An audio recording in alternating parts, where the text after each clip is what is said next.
Is it ever okay to keep secrets in a relationship? She'll like deflect from the question and don't answer it. I don't have to answer every question you ask me. To lie in a relationship is wild to me. I love you. I love you too, baby.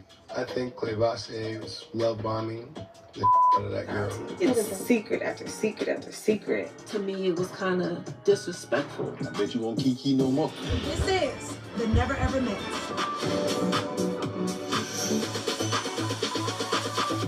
So people, were back for another Never Ever Meets Season 2, Episode 6 recap.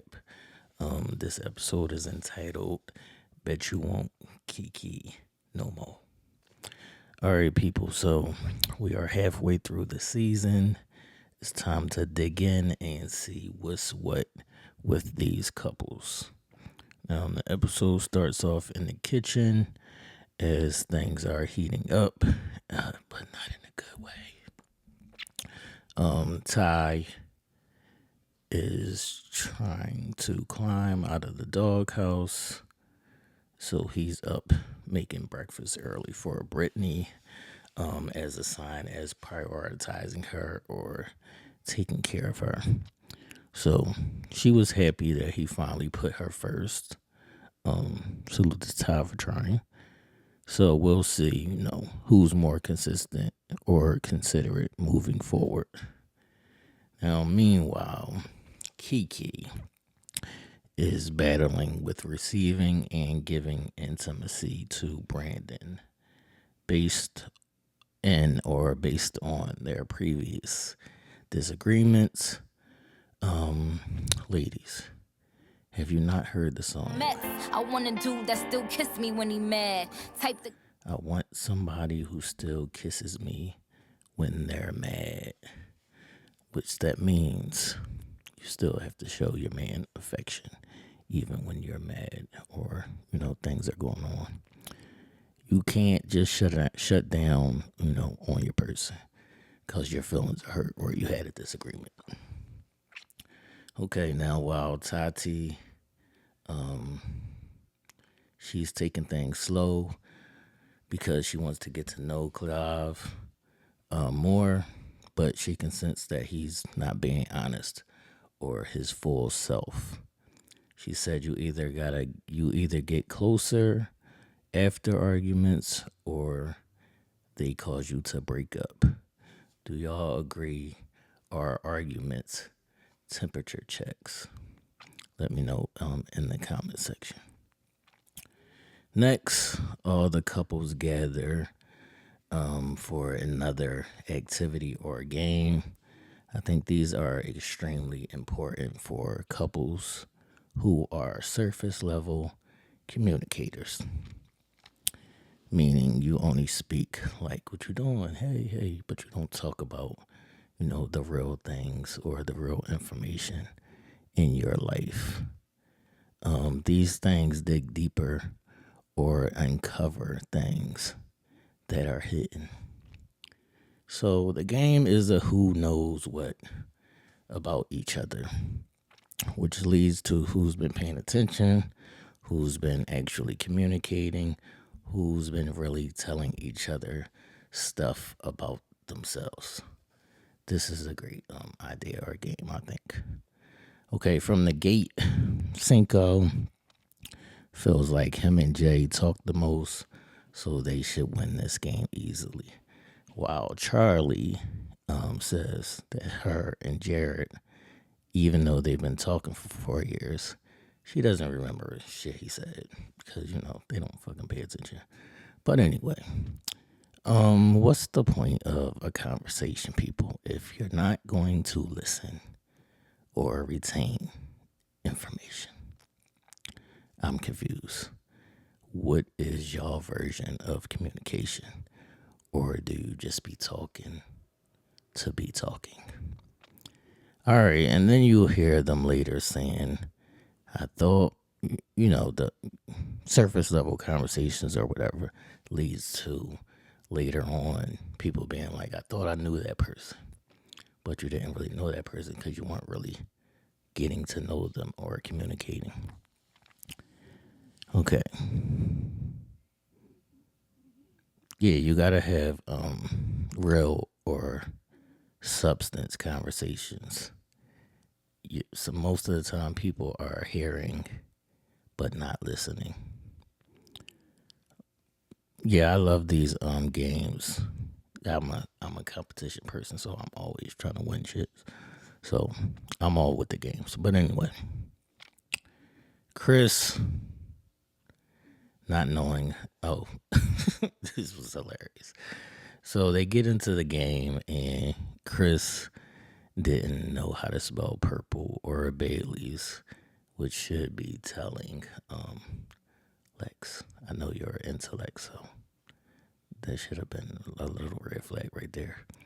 But Charli and Jared was getting everything wrong in the game. But the big question of the game was, what's better, online dating or real life dating? Hence the premise of the show, never ever met. Everybody said real life except for Chris. And then Lex said, that's disrespectful. Do y'all agree that Chris saying online dating is disrespectful? I think his answer was online because it's easier to escape. Well, yeah, he kind of said it's easier to escape certain conversations. My first initial thoughts would be yes, but I think it's circumstantial or a timing thing. But I would rather have the person in real life, not online. So I agree with the majority of the cast, real life dating over online dating. The game proved or didn't prove what it was supposed to do. So the game did what it was supposed to do. It showed who was faking it and who was making it. So Charli and Jared, as predicted, got everything wrong, even though they're the only couple that has smashed so far. Which leads to, don't confuse attraction, physical attraction or lust with compatibility or genuine love. Their excuse was, we talked about this years ago. This is old shit to us because we've been talking for 4 years. Do y'all think that is an excuse, or should you still remember certain details about your partner no matter the time difference? But Clav and Tati ended up winning, even though they got the biggest secret in the house. So I guess it was a game of give and take, but it was still revealing. So still a good process or a thing to do. Chris ended up pissed off at Lex after the game because he felt like she was in Clav and Tati's business. She was making noise, hinting at things. She was basically being messy. Do y'all think Chris was right for warning her or telling her that she was out of pocket? I'll say this does happen a lot. Women be insinuating or blurbing out shit all the time, just out of place. And most of the time they be way left or they be wrong about what's really going on. So I'm glad he did put her on to game. Like he said, we're ultimately, a reflection of each other. And most times we do forget that because we're so used to moving on our own accords. But you gotta kind of tread differently when you're moving as a unit. But I do want to say shout out to Lex because she was very susceptible to listening to Chris and just taking it in. So that was a great example of listening and not challenging what Chris was trying to tell her. She did ask a very good question, though, in her confessional. Why do guys have these secrets amongst themselves, but they don't discuss them with their partners? I guess that kind of leads to That's why it's a secret. But that's a great question. So what do y'all think? Let me know your thoughts in the comments of why guys have these secrets between the guys, but don't necessarily share with their partners. Now, where this conversation took a bad or a wrong turn was when Chris said to Lex, go to them and apologize, not knowing that that can have the adverse effect. It can actually pour more flame or more fuel on the flame. It's not stirring a pot. It's not any mix-up. There's no drama. We good. I would have just told Lex to let it be, but stay out of their business moving forward. Now, back in the kitchen, first off, real quick, the kitchen is not a place for certain conversations, but the kitchen has become a place for a lot of conversations. I just think it's way too steamy and too weapon, aka accessible. I wouldn't have certain conversations in the kitchen. But anyway, Lex, per Chris's request and leadership, she went straight to Clav and Tati, and now the problem is circled to reading the room. If there is tension or energy, or their energy is off, then you're fine. You know you may calm down the issue by saying, I was joking, I was playing, etc., etc. It ain't about nothing. But they were already in good spirits, enjoying each other's company, cooking, and, chilling. You got to remember time and place, people. It's very important, time and place. All right, so here, nobody was talking about the situation anymore. It wasn't a thing at the time. But you bringing it back up is rehashing or enlightening Tati to something at the current moment she wasn't thinking about, which is also alarming Clav into an anxiety attack. And Lex said, to lie in a relationship is wild to me. I don't understand that mindset. And that sentiment is actually absolutely correct, but not always applicable. Remember time and place along with preparation, people.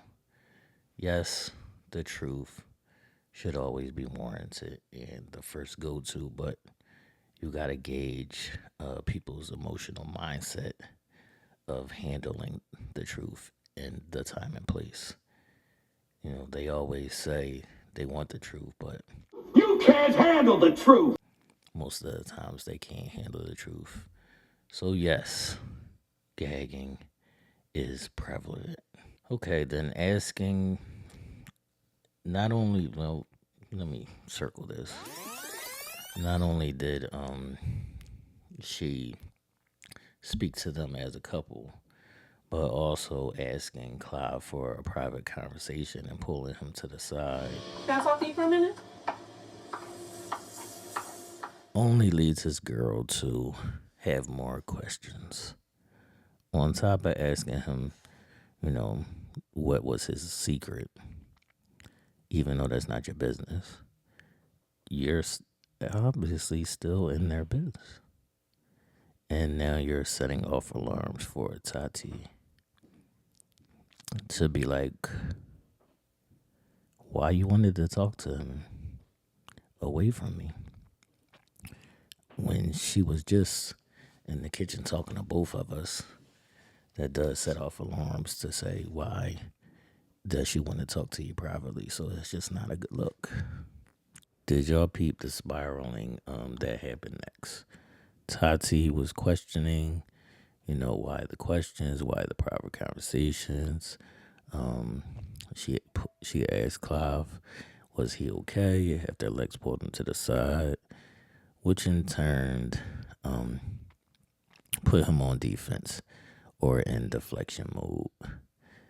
And then he turned and put that uncomfortable energy towards Brittany, just as a deflection or just to get the light off his back.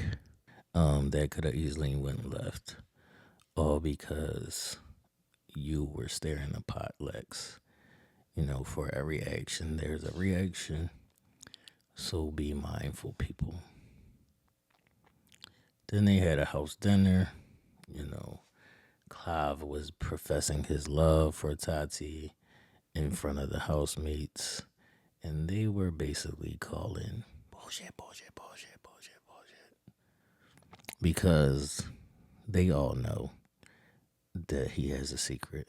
Tati's the only one in the house who doesn't know. So it's basically, she's the only one that's not in on the inside joke. Would y'all consider Clav love bombing, as Jared suggested, or do y'all think he was being genuine? Let me know your thoughts in the comment section. I am surprised that none of the girls domed him out, though. I gotta say, I was proud of the whole crew for minding their business. Well, at least in this instance. Moving on, at dinner they decided to play another game of Never Have I Ever. A game perfectly fitted for the show. Hence the name, The Never Ever Mets. I do think this game is more fun in a group setting, but be careful because it could be dangerous as well. Because if everybody's being honest in the game, some things said in front of company, could explode. Some truths being said or some information coming out in front of people tends to go a little bit differently than a private conversation. But the game was getting good until the smoke hit the fan when somebody asked, have you ever had sex with more than one person in a day? And Jay dropped her finger, meaning yes. And then Cinco lost his shit. So instead of continuing the game, he started interrogating Jay, which ignited her to lose her shit. So she's deflecting or halfway answering him simply because he's asking for details, like I said, in front of the whole house. Remember when I said be careful, everybody's not built for truths. Then Cinco couldn't take it anymore. So he got up out of the kitchen. He couldn't take the heat, so he got out the kitchen. And they crept off to have a private conversation. Now remember, they've only been dating or online dating for 5 months. His issue was not the act, but if the act occurred during the 5 months they've been dating. She kept on replying, I don't know. Come on, Jay. You don't know. You how do you not know something like that if it was in the last 5 months? It was like the last 5 years. You could be like, I don't know, I don't remember, but last 5 months, you should be able to pinpoint a timeline. You would be able to remember that if it did happen in the last month, or you should, I would say. All right, so then, she's asking him, why does it matter when it happened? And he's saying it matters if it happened during the 5 months that we were talking. Do y'all agree or disagree on the timeline of when it happened? I think it only matters if we had conversations about exclusivity. But most people would probably beg to differ. They would say, just answer the question. And she replied, I don't have to. Which is crazy, but, she girl. But this is the bias, walking contradictory shit that I'll be talking about that women do. But we can proceed. Because if it was him saying, I don't have to answer, this conversation would go a whole different way, and that would not be an acceptable response. During this conversation, they both have valid points. Because on her side, if you're really not my person, if I don't want to answer, I don't have to answer.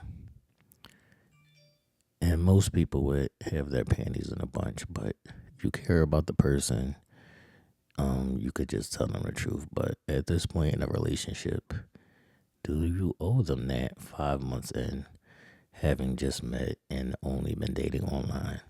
Do y'all think y'all owe them that?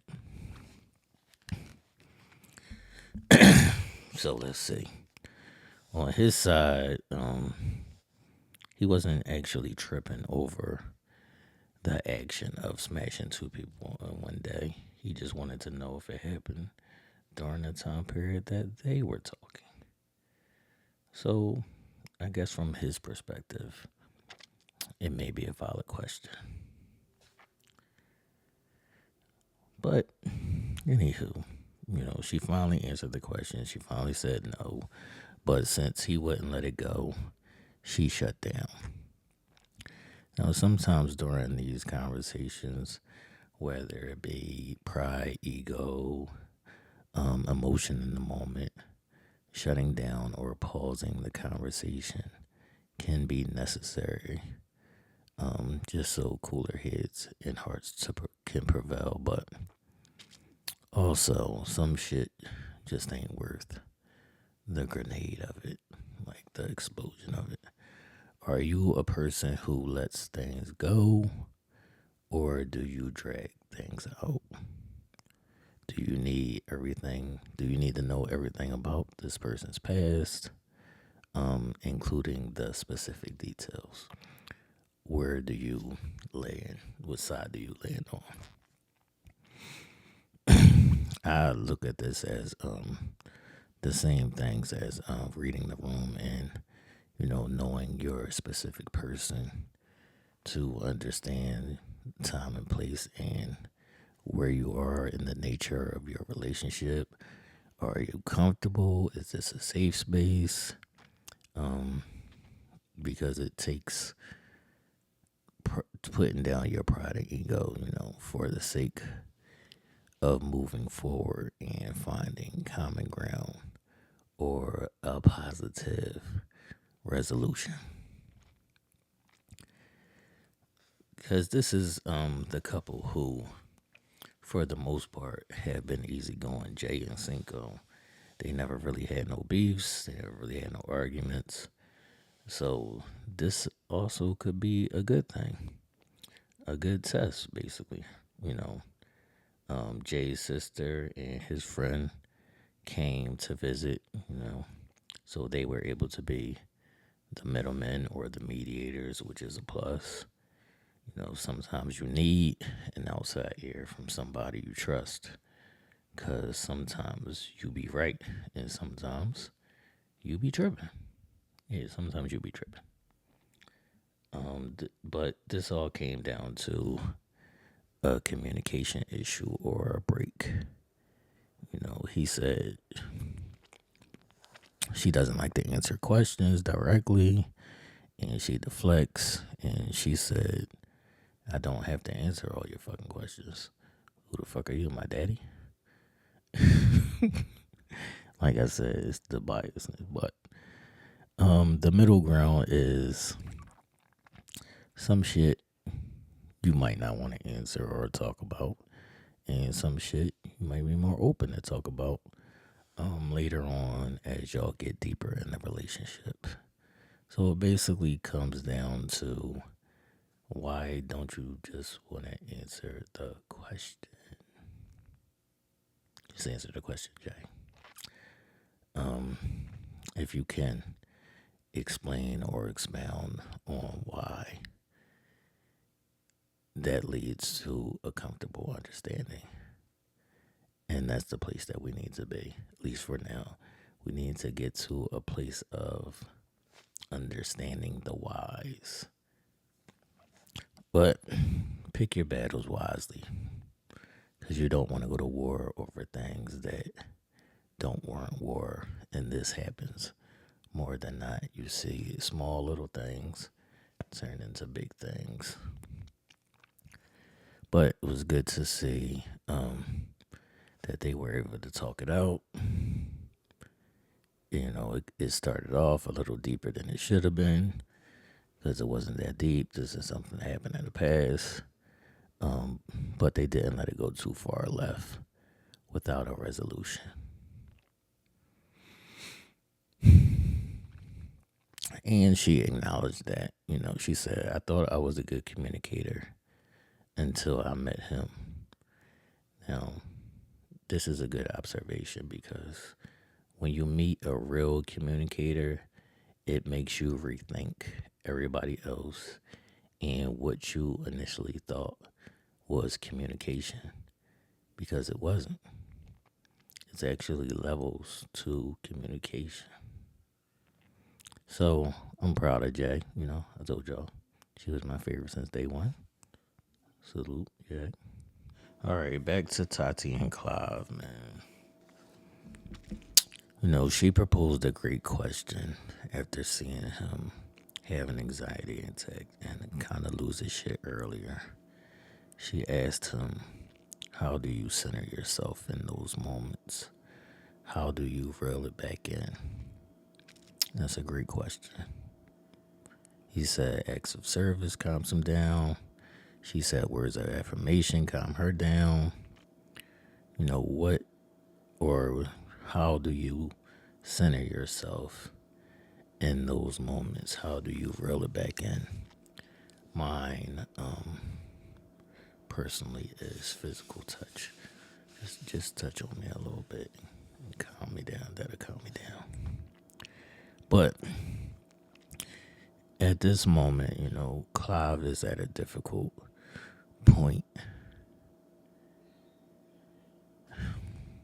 He's like caught in the crossfires, because he has a secret, and he's at the point where if he would have told her from the beginning, if she probably would have accepted it and moved past it by now. But if he tells her now, it's like, damn, why you ain't telling me all this time? So girl math leads to, you know, you're hiding things, you're being deceitful, you're untrustworthy. That's how women view you keeping secrets. When in all actuality, he could just been scared of losing her. Because women say all the time, just tell me the truth. But most times, we've learned from real life past experiences that women really can't handle the truth. So you gotta know said person and kind of where they stand on certain things. So, you know, women may say, you know, that's some punk shit. But it's a slippery slope, man. You know, it'll be interesting to see how this storyline plays out. Because for women, it'd be the embarrassment of it all, being the last one to know, feeling like you're being made a fool out of. All of those things play a part. But, you know, it kind of like trips me out, because I'll be wondering, why do women care so much how the outside people view your inside relationship? That's the question. Why do people care about outside people, how they view your inside relationship? So we'll see, you know. Will Tati be deep enough in love or like for him that she can get past it? Or will his secret of having a baby be a deal breaker? I will say that I liked that Tati did encourage Clav to clear the air with Brittany earlier from their little spat. Because it wasn't, it wasn't really no bloodshed. It was just a bad moment, and those moments happen. But how you react to those moments will play out in the long run. So salute to Tati. She seems like she genuinely likes Clav now, and she has his back. In the beginning, I did think she was stuck up. Yeah, and her shoes was horrible, and her shoes is still horrible, but she did begin to open up more.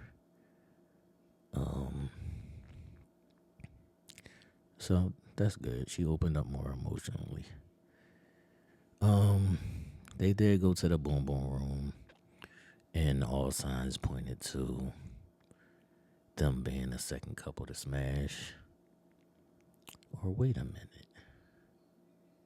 Did Jay and Cinco really smash on the first episode in the shower? We gotta revisit that. Do y'all think that Jay and Cinco smashed in the shower? But we'll come back to that. Alright, where Clav went wrong was, he was saying he had good intentions. He wanted to wait till his friend came to help him form his sentences correctly, which sounds like some bullshit to me.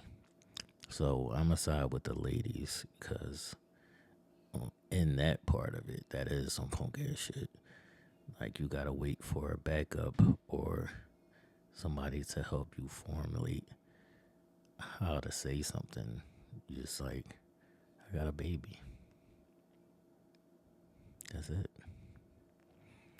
But on a side note, Brittany didn't have no ass in those jeans. Sorry, Brittany. But she did make an interesting point.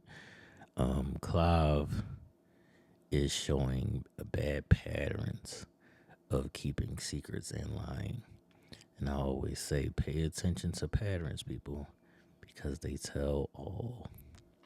But this was a pretty good episode. Things are starting to heat up and dive a little deeper. We still got to see if Jared is really willing to welcome a life with Charli and her 35 kids, and how it plays out with Lex and Chris. And will KeKe ever let her guard down for Brandon? We shall see. So until the next time, people, hit that like button, subscribe to the channel, all that good stuff. Hit the live bell notification. The Never Ever Mets. We will see y'all. Deuces.